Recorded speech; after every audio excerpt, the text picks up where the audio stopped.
నమస్తే, welcome to Suman TV. ప్రస్తుతం మనతో పాటు ఉన్నారు సర్టిఫైడ్ ఫైనాన్షియల్ ప్లానర్ ప్రసాద్ గారు. వారితో మాట్లాడదాం. నమస్కారం సార్.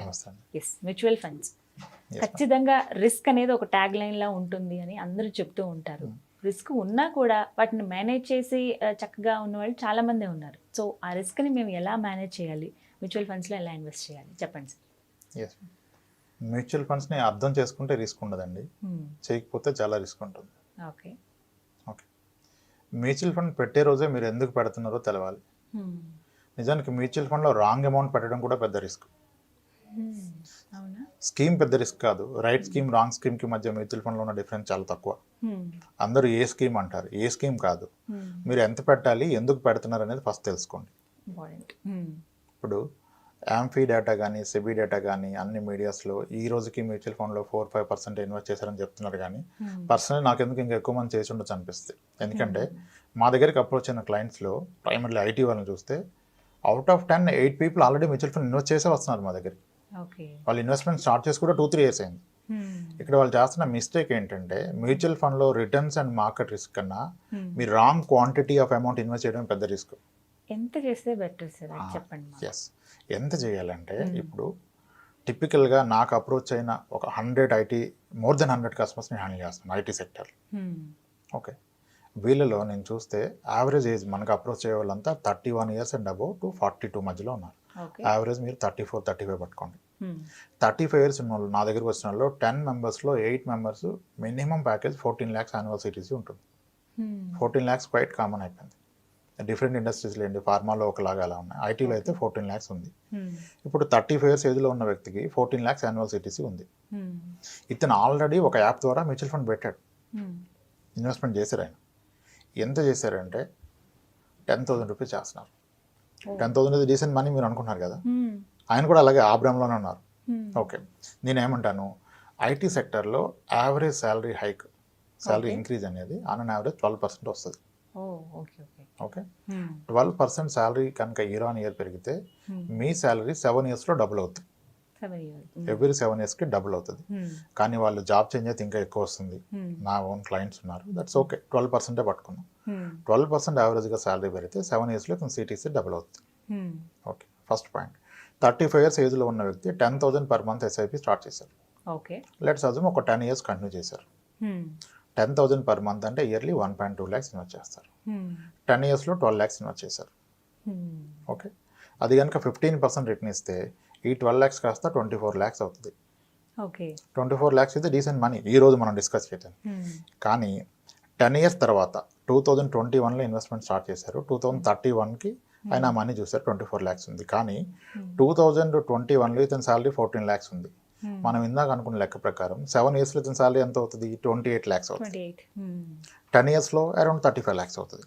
35-40 lakhs శాలరీలో ఉన్న వ్యక్తికి అతని 10 years ఇన్వెస్ట్మెంట్ ఒక 20 lakhs ఇస్తే అది ఎలా ఉంటుందంటే 20 lakhs after 10 years is like is 5 months salary, 5-6 months salary.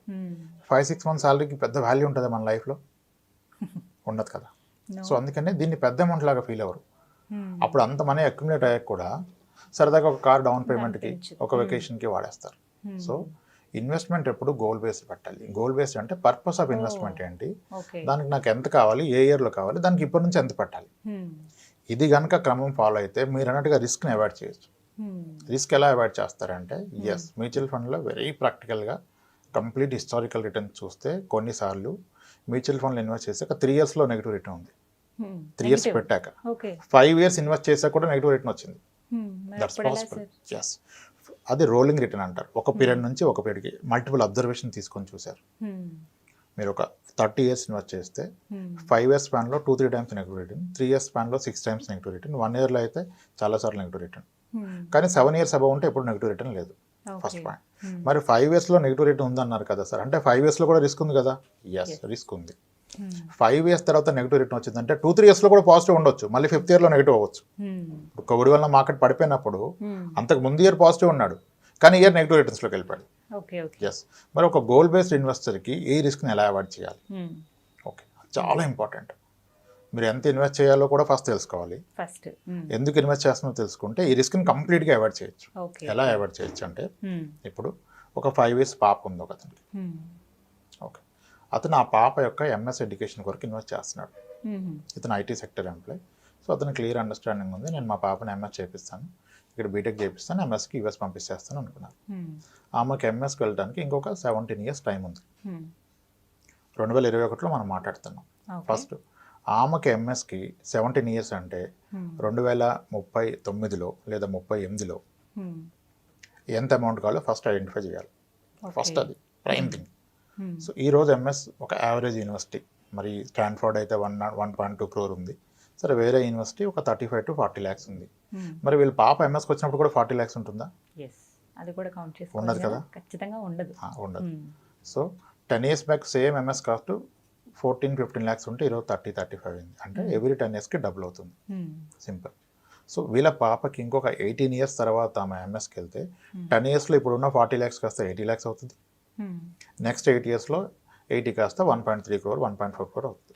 So first ఇతను పాప ఎంఎస్ ఎడ్యుకేషన్ నేను అచీవ్ అవ్వాలంటే అతని టార్గెట్ అమౌంట్ వచ్చి 1.3 or 1.4 crores in the year 2038 or 39. First ఈ క్లారిటీ రావాలి. నేను ఇన్వెస్ట్మెంట్ చేస్తున్న ఈ అమౌంట్, సో 18 yearsలో నేను 1.2 crore అచీవ్ చేయాలంటే కన్సిడరింగ్ 15% రిటర్న్ అంటే ప్రాబ్లీ అరౌండ్ 19-20,000 ఇన్వెస్ట్ చేయాలి పర్ మంత్. వెరీ క్లియర్ కదా. సో 18,000 or 20,000 ఇన్వెస్ట్ చేస్తున్నారు. 38లో గోల్ ఉంది, 37లో మార్కెట్ పడిపోతే ఏంటి పరిస్థితి? అప్పటికెల్లా 1.2 crore అయిపోయింది, మార్కెట్ 30-40% పడిపోయింది అనుకోండి, మీ 1.2 crore కాస్త సరాసరి వచ్చేసి 70 lakhs అయిపోద్ది కదా, 80 lakhs అయిపోద్ది కదా. అప్పుడు మరి పాపను చదివించడం ఆపలేరు మీరు. కాబట్టి గోల్ క్లియర్గా ఉన్నప్పుడు, ఎడ్యుకేషన్ గోల్ కానీ మ్యారేజ్ గోల్ కానీ ఉంటే మీ గోల్ పీరియడ్ కన్నా 3 years ముందే మీరు మీ మ్యూచువల్ ఫండ్ పైసలు తీసేయాలి. 3 years ముందుగానే మ్యూచువల్ ఫండ్ అమౌంట్ తీసి ఫిక్స్డ్ డిపాజిట్లో పెట్టుకోండి. ఎందుకు? మార్కెట్ ఎప్పుడు కరెక్షన్ అయినా సరే 2-3 yearsలో అయితే రికవర్ అయింది. Entire history for the last 100 yearsలో గ్లోబల్గా ఏ స్టాక్ మార్కెట్ అయినా సరే ఎంత మేజర్ ఫాల్ వచ్చినా 3 yearsలో రిటర్న్స్ ఇవ్వకపోయినా అట్లీస్ట్ ఎక్కడి నుంచి పడిపోయింది అక్కడికి వచ్చింది. కానీ మీ గోల్ కన్నా 1 year ముందు పడిపోతే 1 yearలో రికవర్ అవ్వదు. సో 38లో కనుక మీకు టార్గెట్ ఉంటే 35లో మీరు 2035లో కంప్లీట్ అమౌంట్ తీసేయండి. గోల్ మార్కెట్ని మనం ముందు డిసైడ్ చేయలేం కదా సార్, ఒక్కొక్కసారి చేయలేం కనుకనే మనం ముందుగా తీస్తున్నాం. చేయగలిగితే ఎప్పటిదాకా పెరుగుతుంది అప్పుడు దాకా ఉంచుతాం కదా. Timing the market is never possible. Only the time spend in the market only give us the return.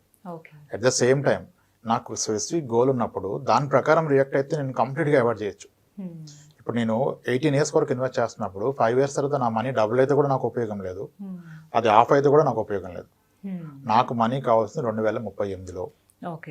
అటువంటిది 37లో మార్కెట్ పడిపోతే చాలా డిఫికల్ట్ అసలు. సో 35లో మార్కెట్ పడిపోయింది అనుకోండి, ఇట్స్ ఓకే, ఇంకో 2 years కంటిన్యూ అయితే రికవర్ అవుతుంది. 35లో పీక్లో ఉంది అనుకోండి, ఐ షుడ్ ఎగ్జిట్. 35లో నేను 3 years ముందుగా ఏమంటారు, 37కి ఉండట్లేదు కదా, మనం 35లో బయటకు వచ్చేస్తాం. 3 years ముందు బయటకు వచ్చేయాలి. అది ఎప్పుడు మీ ఎడ్యుకేషన్ గోల్, మ్యారేజ్ గోల్ అయితే. సిమిలర్లీ అది మీ రిటైర్మెంట్ గోల్ అనుకోండి, మీరు బయటకు రావాల్సిన అవసరం లేదు. రిటైర్మెంట్ కొరకు 2 కోట్లు కూడబెట్టారు, మీరు 2 crores ఒకేసారి తిన్నారు కదా. మార్కెట్ 50% పడిపోతే మీ 2 crores కాస్త 1 crore అయింది అనుకోండి, అయినా ప్రాబ్లం లేదు. రిటైర్మెంట్ తర్వాత మీరు దాని నుంచి మంత్లీ 1 lakh తీసుకుని తింటారు కానీ మొత్తం అమౌంట్ ఒకసారి తీసుకోరు కదా. సో గోల్ని బట్టి మీరు మ్యూచువల్ ఫండ్ చూజ్ చేసుకొని దానికి అలా రియాక్ట్ అవ్వాలి. ఇంకా నేనేం చెప్తానంటే, మార్కెట్ 15% ఇస్తే పాసిబిలిటీ ఉన్నా సరే 12% ఇస్తేనే మీరు గోల్ ప్లాన్ చేసుకోండి. అప్పుడు ఏమవుతుంది, 15కి 12%కి మధ్య డిఫరెన్స్లో మీరు ప్లాన్ చేసిన దానికన్నా 3 years ముందే ఆల్మోస్ట్ మీరు గోల్ రీచ్ అయిపోతారు. సో ఎగ్జిట్ అయిపోతుంది. సో నిజంగా ఇది చాలా బాగుంది సార్ ఈ పాలసీ. అండ్ దాంతోపాటు ఏంటంటే, ఇంత ఫస్ట్ మనం మాట్లాడుకున్నట్టు రిస్క్ గురించి ఆలోచించి చాలామంది ఆగిపోతూ ఉంటారు. బట్ ఇందులో కూడా రిస్క్ కాకుండా ఆ రిస్క్ని కూడా మనం మేనేజ్ చేసుకోవచ్చు. ఇందులో ఇంకా ఏమైనా ఇంపార్టెంట్ పాయింట్స్ ఉన్నాయి సార్ మ్యూచువల్ ఫండ్స్కి సంబంధించి? ఫస్ట్ థింగ్ మేడం అన్నట్టుగా, ఎప్పుడు కూడా రాంగ్ అమౌంట్ ఇన్వెస్ట్ చేస్తే that is wrong investment. Wrong amount అంటే ఏ ఉద్దేశంతో అంటున్నారు? గోల్ ఐడెంటిఫై చేసుకొని దానికి ఎంత కావాలో అంత పెట్టాలి. కానీ ఇప్పుడు భోజనం పెడతానని పిలిచేసి 3 spoons ఏదో పెట్టామనుకోండి, ఎలా ఉంటుంది? సరిపడా భోజనం పెట్టాలి కదా. ఇప్పుడు గోల్ అంటే కూడా గోల్ ఫుల్ఫిల్ అవ్వాలి. ఇప్పుడు చాలా మంది ఉంటారు, ఫోన్ చేసేసి మనం ఒక 5,000 SIP స్టార్ట్ చేద్దామండి, చూద్దాం. చూసి ఏం చేస్తారు? 5,000తో మీరు ఏం చేయగలుగుతారండి? 5,000తో మీరు 10 years పెడితే పెట్టింది 6 lakhs, అది మా అంటే 12 lakhs అవుతుంది. 12 lakhsతో కూతురు పెళ్లి చేస్తారా, కొడుకు ఎడ్యుకేషన్ చేస్తారా, మీ రిటైర్మెంట్ అయిపోతుంది.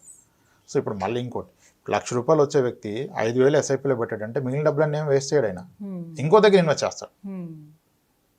అంతే. కానీ ఆ ఇన్వెస్ట్మెంట్కి ఈ ఇన్వెస్ట్మెంట్కి ఉన్న డిఫరెన్స్ ఏంటి, ఏది బెటర్ అనేది ఐడెంటిఫై చేయట్లా.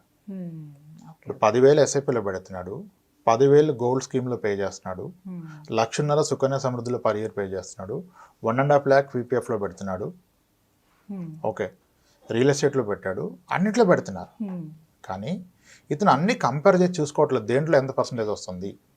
మీ పీఎఫ్లో 7.1 వస్తే మ్యూచువల్ ఫండ్స్లో మీకు 14 వస్తున్నప్పుడు ఆల్రెడీ మీరు ఎక్స్పీరియన్స్ అయ్యారు, 4 yearsగా పెడుతున్నారు. మరి ఇంకా పీఎఫ్లో 15,000 పెట్టి ఇక్కడ 5,000 పెడితే ఎలా? సుకన్య సమృద్ధిలో 21 years ఉంటారని చెప్పి 7.6%కి పెడుతుంటే అది స్టార్ట్ అయింది 9.2లో, ఇప్పుడు 7.6కి వచ్చింది. చాలా మంది అప్పుడున్న 9.2 ఉంది అనుకున్నారు, లేదు కదా. పిఎఫ్ కూడా ఇంట్రెస్ట్ తగ్గిపోతే నెక్స్ట్ క్వార్టర్ తగ్గిస్తున్నారు, ప్రాబబ్లీ 6.9 రావచ్చు. ఆల్రెడీ ఒకసారి అనౌన్స్మెంట్ చేసి మళ్ళీ బ్యాక్ తీసుకున్నారు. సో మ్యూచువల్ ఫండ్స్ ని మనం అర్థం చేసుకుంటే రిస్క్ ని కూడా ముందు అర్థం చేసుకోవాలి. అసలు కంగారు పడి ఇన్వెస్ట్ చేయొద్దు. ముందు ఎందుకు ఇన్వెస్ట్ చేస్తున్నారు, అది గోల్ ఎప్పుడు వస్తుంది, దానికి ఎంత కావాలి, అంత రావాలంటే ఎంత పెట్టాలి, సో దానికి ఎలా రియాక్ట్ అవ్వాలి. 2 yearsలో మార్కెట్ పడిపోయినా పెరిగినా మీరేం చేయడం లేదు. ఇప్పుడు ఏ గోల్ లేదనుకోండి, ఒక ఎగ్జాంపుల్ చెప్తాను. అతను ఎందుకు పెడుతున్నారో తెలియదండి. అందరు చెప్పారు మ్యూచువల్ ఫండ్ బాగుంది, ₹1,00,000 పెట్టేసాడు. ఈరోజు ₹1,00,000 పెట్టాడు, మార్కెట్ అద్భుతంగా చేసింది. అతను 1,00,000 కాస్త 1,40,000 అయింది. ఇప్పుడు లాస్ట్ 1 yearలో అదే అయింది.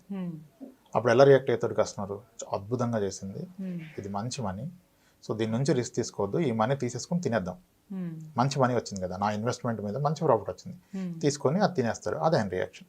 సెకండ్ పర్సన్ పెట్టాడు, ఏం పెరగలేదు, అక్కడే ఉంది, 1 lakh ఉంది. అప్పుడేమనుకుంటాడు, 1 year ఉండే ఉపయోగం లేదు, ఎక్కడ పెట్టుకున్నా 4% వచ్చేది, ఎస్బీఐలో పెట్టేసుకున్నా 5% వచ్చేది, ఇక్కడ ఏం ఉపయోగం లేదు, తీసేస్తాడు. థర్డ్ కేస్, 1 year తర్వాత 1 lakh కాస్త 96,000 అయిపోయింది. ఇంకొక సెకండ్, ఒక నిమిషం కూడా ఆలోచించారు, తీసేస్తారు, ఉపయోగం లేదు, తీసేస్తారు. అదే ₹1,00,000 ఆయన పెట్టింది ఒక 10 years తర్వాత ఉన్న ఒక గోల్ గురించి పెట్టారు.